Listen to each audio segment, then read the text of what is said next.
چین اور بھارت کی آبی جنگ شروع ہو گئی۔ نئی دلی کی جوابی حکمت عملی کیا؟ 26 ستمبر 2025 کو اقوام متحدہ میں پاکستان اور بھارت کے وزراء اعظم کا تاریخی ٹاکرا ہونے جا رہا ہے۔ بھارت میں سینکڑوں عیسائیوں کو قتل کر دیا گیا۔ کندھمال فسادات 17 سال مکمل۔ سعودی عرب میں OIC وزراء خارجہ کونسل کا غیر معمولی ہنگامی اجلاس۔ وزیر خارجہ سعودی عرب جا پہنچے۔ بسم اللہ الرحمن الرحیم۔ السلام علیکم ناظرین، آپ دیکھ رہے ہیں خبرگام اور میں ہوں احتشام الرحمان۔ ناظرین، ایک ایسے وقت میں کہ جب پاکستان بھارت کو جنگ میں یعنی آپریشن سندور کے دوران دھول چٹا چکا ہے اور بھارت کی جانب سے جو آبی پاکستان پر حملہ کیا گیا تھا، پاکستان کا پانی روکنے کے حوالے سے، سنتاس معاہدہ معطل کرنے کے حوالے سے، اسے وہاں بھی عالمی عدالت میں اور عالمی پلیٹ فارم پر شکست فاش ہوئی ہے۔ اس کے بعد اب اس کی جانب سے ہتھیار استعمال کیا جا رہا ہے آبی دہشت گردی کا، اور پاکستان کے بالخصوص پنجاب کے مختلف دریاؤں میں پانی چھوڑ دیا گیا ہے۔ لیکن اس کا جواب پاکستان کی جانب سے چین بھارت کو دینے جا رہا ہے، جس کے بعد بھارت اور چین کے درمیان آئندہ آنے والے دنوں میں ایک بہت بڑی آبی جنگ چھڑ سکتی ہے، اور بھارت کو خدشہ لاحق ہو گیا ہے کہ چین کے علاقے تبت میں مجوزہ میگا ڈیم خشک موسم میں ایک بڑے دریا کے پانی کے بہاؤ کو 85% تک کم کر دے گا، اور اسی خدشے کے باعث نئی دلی نے اس کے اثرات کو کم کرنے کے لیے اپنے ڈیم کی منصوبہ بندی کو تیز کر دیا ہے۔ غیر ملکی خبر سے ادارے رائٹرز کی رپورٹ کے مطابق بھارتی حکومت سن 2000 کی دہائی کے اوائل سے مختلف منصوبوں پر کام کر رہی ہے تاکہ تبت کے آنگسی گلیشیئر سے آنے والے پانی کے بہاؤ کو کنٹرول کیا جا سکے، جو چین، بھارت اور بنگلہ دیش میں نچلی طرف بہاؤ والے علاقے میں رہنے والے 10 کروڑ سے زائد لوگوں کو سہارا دیتا ہے۔ تاہم یہ منصوبے بھارت کی سرحدی ریاست اروناچل پردیش کے مکینوں کی پرتشدد مزاحمت کے باعث رکے ہوئے ہیں، جو خوفزدہ ہیں کہ اس منصوبے کے بعد ان کے گاؤں ڈوب جائیں گے اور ان کا طرز زندگی تباہ ہو جائے گا۔ دسمبر میں چین نے اعلان کیا تھا کہ وہ سرحدی علاقے میں دنیا کا سب سے بڑا ہائیڈرو پاور ڈیم بنائے گا، اور یہ ڈیم دریائے یارلونگ زانگبو پر تعمیر کیا جا رہا ہے، جو تبت کے بعد بھارتی ریاستوں اروناچل پردیش اور آسام سے ہوتا ہوا بنگلہ دیش کی جانب بہتا ہے۔ چین کی جانب سے اس اعلان کے بعد نئی دلی کو خدشات پیدا ہو گئے تھے کہ ان کا درینہ حریف دریا پر اپنے کنٹرول کو بطور ہتھیار استعمال کر سکتا ہے بھارت کے خلاف۔ یہ بھی یاد رہے کہ یہ دریا آنگسی گلیشیئر سے نکلتا ہے اور بھارت میں سیانگ اور برہما پترا کے نام سے جانا جاتا ہے۔ چین کے اس ڈیم پر نئی دلی کے خدشات ایک سرکاری تجزیے میں بیان کیے گئے ہیں، جس کی تفصیلات رائٹرز نے، جو کہ ایک برطانوی نشریاتی ادارہ ہے، 4 ذرائع سے تصدیق کے بعد حاصل کی اور پہلی بار رپورٹس جاری کی ہیں۔ بیجنگ نے ڈیم کی تعمیر سے متعلق تفصیلی منصوبہ جاری نہیں کیا، مگر بھارتی تجزیے میں سرکاری اداروں جیسے سینٹرل واٹر کمیشن کی پچھلی تحقیق کو مد نظر رکھا گیا اور چینی منصوبے کے متوقع حجم کو بھی شامل کیا گیا، جو جولائی میں شروع ہوا اور جس پر تقریباً $170 ارب لاگت آئے گی۔ ناظرین، بھارتی دارالحکومت نئی دلی کے حکمرانوں کو اندازہ ہے کہ چینی ڈیم بیجنگ کو 40 ارب مکعب میٹر پانی موڑنے کی اجازت دے سکتا ہے، جو ایک کلیدی سرحدی مقام پر سالانہ وصول ہونے والے پانی کا تقریباً 1/3 بنتا ہے، اور یہ اثر خاص طور پر غیر مونسون مہینوں میں شدید ہوگا جب درجہ حرارت بڑھ جاتا ہے اور بھارت کے کئی علاقے بنجر ہو جاتے ہیں۔ ذرائع کے مطابق یہ منصوبہ بیجنگ کی جانب سے ممکنہ طور پر تباہ کن پانی کے ریلیز کو کم کر سکتا ہے۔ اگر ڈیم کو کم از کم سطح پر رکھا جائے، یعنی اس میں 50% سے کم پانی ذخیرہ کیا جائے، تو وہ چینی ڈھانچے میں کسی شگاف کے نتیجے میں خارج ہونے والے اضافی پانی کو مکمل طور پر جذب کر سکے گا۔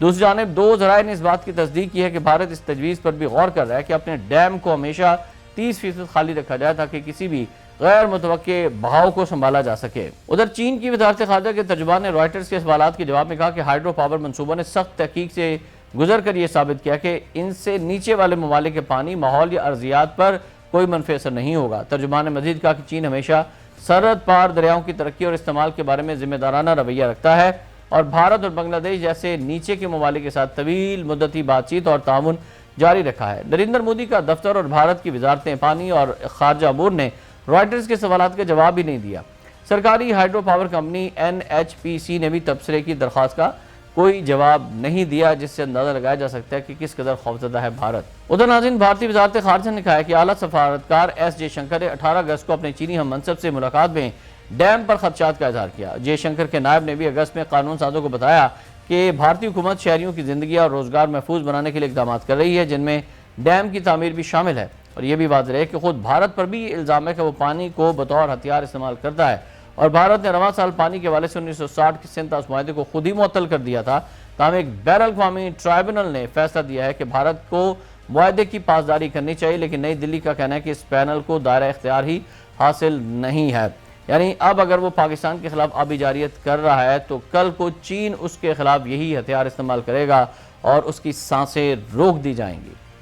ادھر ناظرین، رواں سال مئی میں ہونے والی 4 روزہ جھڑپ کے بعد پہلی بار بھارت اور پاکستان کے وزرائے اعظم 26 ستمبر کو اقوام متحدہ کی جنرل اسمبلی کے 80ویں اجلاس میں ایک ہی دن شرکت کریں گے۔ رپورٹ کے مطابق اقوام متحدہ کے عہدیداروں کی جانب سے جاری کردہ عارضی شیڈول کے مطابق پاکستان کو یہ اسٹریٹجک برتری حاصل ہو سکتی ہے کہ وہ بھارت کے بعد خطاب کرے، جس سے اسلام آباد کو نئی دلی کے موقف کا براہ راست جواب دینے کا موقع ملے گا۔ وزیراعظم شہباز شریف ایک اعلیٰ سطح کے پاکستانی وفد کی قیادت کریں گے، جس میں نائب وزیراعظم اسحاق ڈار اور وزیراعظم مشیر برائے خارجہ امور طارق فاطمی بھی شامل ہوں گے، اور اقوام متحدہ کی جنرل اسمبلی کا یہ 80واں اجلاس باضابطہ طور پر 9 ستمبر کو شروع ہوگا، جبکہ اعلیٰ سطح کی عام بحث 23 سے 29 ستمبر تک جاری رہے گی، اور سب سے پہلے برازیل خطاب کرے گا، جس کے بعد امریکہ کی باری ہوگی، جہاں صدر ڈونلڈ ٹرمپ اپنی دوسری مدت صدارت میں پہلی بار جنرل اسمبلی سے خطاب کریں گے۔ اور اس سال کا موضوع ہے بہتر ساتھ، امن، ترقی اور انسانی حقوق کے 80 سال اور مستقبل۔ عارضی فہرست کے مطابق بھارت کے وزیراعظم صبح کے وقت خطاب کریں گے، جبکہ پاکستان کے وزیراعظم اسرائیل، چین اور بنگلہ دیش کے سربراہان کے بعد میں اسی روز خطاب کریں گے، اور نئی دلی کے حکام نے اشارہ دیا ہے کہ ان کے وزیراعظم بھی عام بحث میں حصہ لیں گے۔ مبصرین کا کہنا ہے کہ وزیراعظم شہباز شریف اور نریندر مودی کے پے در پہ خطابات دونوں ممالک کے نقطہ نظر میں وسیع خلیج کو اجاگر کریں گے، اور بھارت کی جانب سے خود مختاری اور سلامتی پر زور دیے جانے کی توقع ہے، جبکہ پاکستان براہ راست جواب دیتے ہوئے کشمیر اور علاقائی امن کو بنیادی مسئلہ قرار دے گا۔ ایک سینئر پاکستانی سفارتکار نے کہا کہ دنیا نے دیکھ لیا کہ جنوبی ایشیا کس تیزی سے تنازع کی طرف بڑھ سکتا ہے۔ کشمیر کے منصفانہ حل کے بغیر اقوام متحدہ کا اپنا وعدہ یعنی امن، ترقی اور انسانی حقوق ہمارے خطے میں پورا ہو ہی نہیں سکتا۔ 80ویں جنرل اسمبلی کا اجلاس گزشتہ کئی برسوں کے مصروف ترین سفارتی سیزنز میں سے ایک ہوگا، جو اسرائیل کی غزہ میں جنگ، یوکرین تنازع اور مئی میں ہونے والی پاک بھارت جھڑپ کے اثرات کا پس منظر میں منعقد ہو رہا ہے، اور اسلام آباد کا پیغام واضح ہے کہ دنیا جنوبی ایشیا کے فلیش پوائنٹس کو نظر انداز نہیں کر سکتی، اور کشمیر پائیدار امن کی کنجی ہے۔ ناظرین، عارضی شیڈول کے مطابق 24 ستمبر کو ماحولیاتی تبدیلی پر ایک خصوصی اجلاس ہوگا، جبکہ 26 ستمبر کو ایٹمی ہتھیاروں کے مکمل خاتمے کے عالمی دن کی یادگاری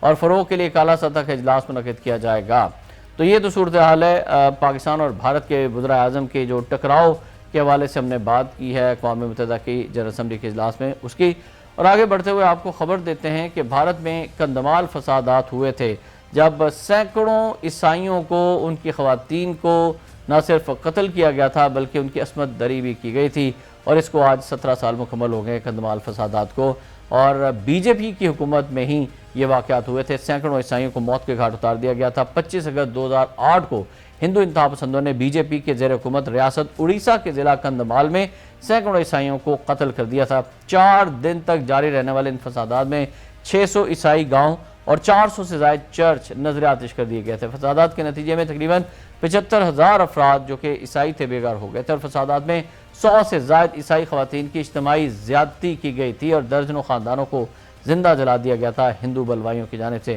برطانوی خبر رساں ادارے رائٹرز کے مطابق انتہا پسند ہندوؤں نے جبراً ہزاروں عیسائیوں کو ہندو مذہب اپنانے پر بھی مجبور کیا تھا، اور اکنامک ٹائمز کی رپورٹ میں انکشاف کیا گیا کہ فسادات کے مرکزی کردار بجرنگ دل، راشٹریہ سوائم سیوک سنگھ اور وشوا ہندو پرشاد جیسی انتہا پسند تنظیمیں تھیں۔ فرنٹ لائن کی رپورٹ میں بتایا گیا ہے کہ فسادات کی ریاستی سرپرستی اور پولیس کے خاموش تماشائی کے کردار کی وجہ سے 50,000 عیسائیوں نے جنگلوں میں پناہ لے کر اپنی جان بچائی تھی۔ ناگاؤں میں 40 انتہا پسندوں نے ایک عیسائی راہبہ کے ساتھ اجتماعی زیادتی کی تھی، اور بھارتی عدالت نے عدم ثبوت کی بنیاد پر ان سب درندوں کو رہا بھی کر دیا تھا۔ ہیومن رائٹس واچ، یورپی یونین اور امریکہ سمیت کئی ممالک نے ریاستی سرپرستی میں عیسائیوں کے قتل عام کی شدید مذمت کی تھی۔ ناظرین، 17 برس گزر جانے کے باوجود بھی آج مودی سرکار سیاسی فوائد کے لیے ملزمان کو سزا دینے سے گریزہ ہے، اور آج بھی مسلمان ہوں، سکھ ہوں، عیسائی ہوں، کوئی بھی بی جے پی اور انتہا پسند تنظیموں کی غنڈہ گردی سے، بدماشی سے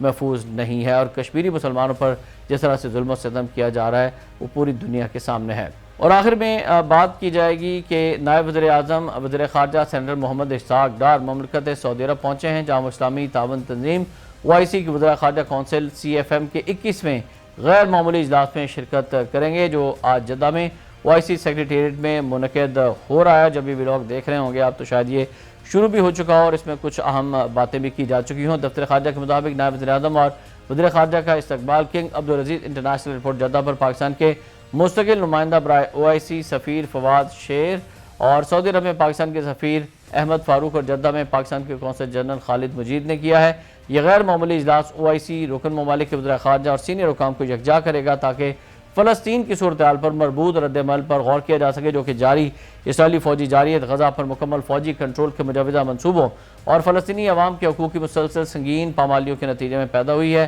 پاکستان جو ہمیشہ فلسطینی عوام کا بھرپور حامی رہا ہے، اس اجلاس میں اپنے اصولی موقف کو دہراتے ہوئے اسرائیل سے تمام مقبوضہ علاقوں سے مکمل انخلاء، غزہ پر فوجی کنٹرول کے منصوبے کی واضح مخالفت اور فوری اور بلا رکاوٹ انسانی امداد کی فراہمی کا مطالبہ کرے گا۔ وزیر خارجہ پاکستان فلسطینی عوام کی جائز حقوق کی بحالی پر بھی زور دیں گے، جن میں 1967 سے پہلے کی سرحدوں کے مطابق ایک آزاد اور خود مختار فلسطینی ریاست کا قیام شامل ہے جس کا دارالحکومت القدس شریف ہو، اور OIC اجلاس کے موقع پر اسحاق ڈار کے اہم رکن ممالک کے وزراء خارجہ سے دو طرفہ ملاقاتیں بھی ہونے جا رہی ہیں۔ تو بہت اہمیت کا حامل یہ اجلاس ہے مسئلہ فلسطین کو اور غزہ کی تازہ ترین صورتحال کو لے کر کے۔ آج کے اس ویلاگ سے فی الوقت اتنا ہی۔ احتشام الرحمان کو اجازت دیجیے گا۔ اللہ حافظ۔